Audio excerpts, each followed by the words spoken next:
ማንበብ መጻፍ የማይችል ሰው የተሸሁድን ከፊሉን አውቆ በከፊሉ ቢሰግድ እንዴት ነው ሶላቱ ተቀባይነት አለው ወይ?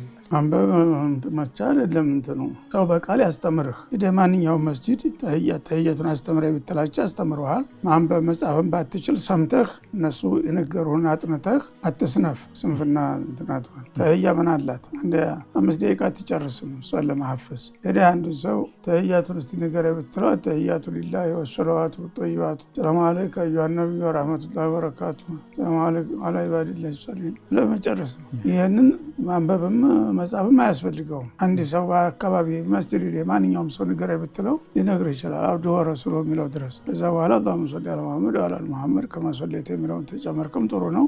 ካልቻልክም አብዱ ወረሱሉ ከደረስክ ችግር የለም።